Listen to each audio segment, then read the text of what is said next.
So hello guys, welcome to my another video. I hope आप सभी अच्छे होंगे और आप सभी की प्रिपरेशन भी अच्छी चल रही होगी। सो गाइज, आज अपन बात करने वाले हैं एसएससी को लेकर। आखिर एसएससी होता क्या है, इसमें कई सारे एग्ज़ाम होते हैं, अपन उसके बारे में डिस्कस करेंगे। कई सारे पोस्ट होते हैं, क्या एज लिमिट होती है, उसके अलावा यहाँ पे इंटरव्यू होता है या फिर नहीं होता है, और अगर हमें जॉब लगती है तो कौन से शहर में लगती है। सो आज अपन इन सब चीज़ों के बारे में डिस्कस करने वाले हैं। सो अगर आप इस फील्ड में नए हो, यानी कि अगर आपने अभी अभी एसएससी की प्रिपरेशन करनी स्टार्ट करी है, तो ये वीडियो आपके लिए काफ़ी यूज़फुल होने वाली है। अगर आपको इन सब चीज़ों के बारे में कोई आइडिया नहीं है तो आप भी ये वीडियो देख सकते हो। और अगर आप इस चैनल पर न्यू हो, I mean first time video देख रहे हो, तो आप यहाँ से चैनल को सब्सक्राइब कर लेना। सो अपन स्टार्ट करते हैं। अपन सबसे पहले बात करते हैं एसएससी को लेकर कि आखिर एसएससी होता क्या है। तो देखो यार, एसएससी का फुल फॉर्म होता है स्टाफ सिलेक्शन कमीशन।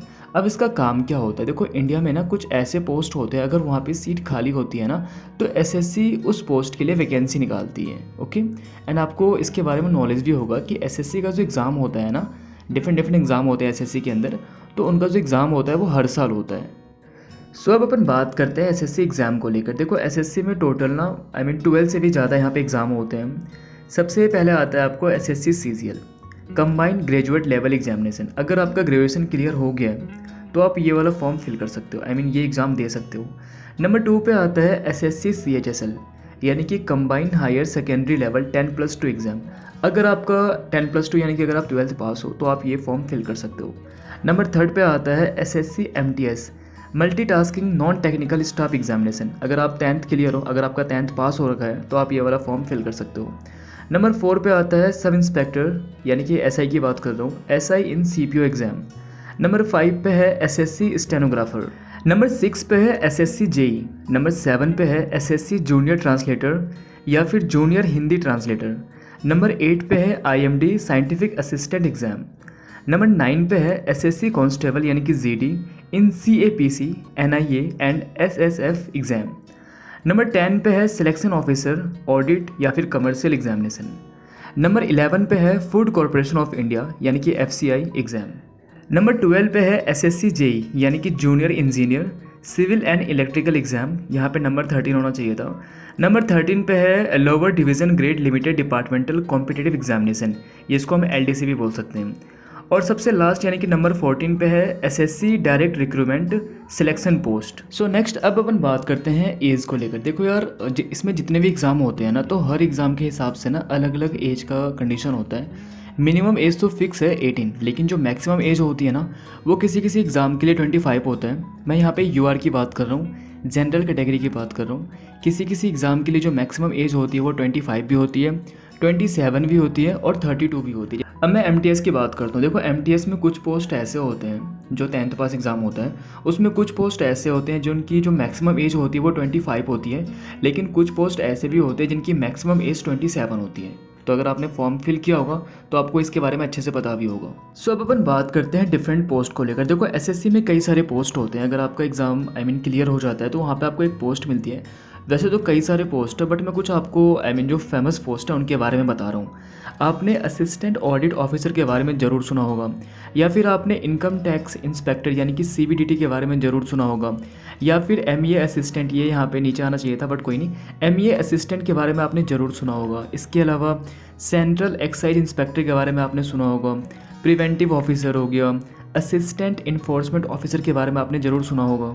एंड इसके अलावा सेंट्रल विजिलेंस कमीशन हो गया, या फिर इंटेलिजेंस ब्यूरो असिस्टेंट हो गया, assistant section officer, CBI sub inspector, divisional accountant, या फिर सबसे लास्ट में इंस्पेक्टर नारकोटिक डिपार्टमेंट। एंड इसके अलावा भी कई सारे पोस्ट हैं जो एसएससी के अंदर आते हैं। ये कुछ फेमस पोस्ट थे जिनके बारे में आपको मैंने बताया। अब अपन बात करते हैं जॉब सिटी को लेकर। अगर आपका सिलेक्शन हो जाता है तो आपको जॉब किस शहर में मिलती है, अपन उसके बारे में बात करते हैं। देखो इसमें जो जॉब की जो सिटी होती है ना, आपको जॉब कहाँ मिलेगी वो 3 तरीके से डिसाइड की जाती है। एक इसमें 3 कैटेगरी होती है। सबसे पहला एक्स कैटेगरी सिटी, जिसमें कई सारे शहर आते हैं। इसके अलावा वाई कैटेगरी सिटी होती है। देन सबसे लास्ट में आता है जेड कैटेगरी सिटी।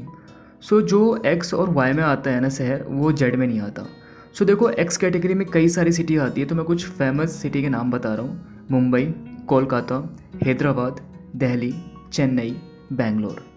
अब अपन बात करते हैं वाई कैटेगरी सिटी को लेकर। देखो इसमें इलाहाबाद यानी कि प्रयागराज आ गया, अमृतसर, भोपाल, कानपुर, नागपुर, लखनऊ, पटना, फरीदाबाद, वाराणसी, आगरा, मेरठ। इसके अलावा भी कई और सिटी हैं जो इनमें इंक्लूड है, लेकिन यहाँ पे मैं उनके नाम काफ़ी लंबी लिस्ट हो जाती है। सो मैंने आपको कुछ जो फेमस सिटी है उनके बारे में आपको मैंने बता दिया। अब अपन बात करते हैं जेड कैटेगरी सिटी को लेकर। देखो यार, जो सिटी एक्स कैटेगरी में आ गई और जो सिटी वाई कैटेगरी में आ गई और बाकी जो सिटी बच जाती है इंडिया में, वो सारी की सारी जेड में आती है। समझ में आ गया? सपोज़ करो इंडिया में 100 सिटी है मान लो, और जिसमें से 50 सिटी एक्स में आ गई और 30 सिटी वाई में आ गई और बच गई 20 सिटी, तो वो 20 सिटी किस में आएगी? जेड में आएगी। आई होप आपको अच्छे से समझ में आ गया होगा। सो सबसे लास्ट में ये क्वेश्चन आता है कि भाई एसएससी के किसी भी एग्ज़ाम में इंटरव्यू होता है या फिर नहीं होता है?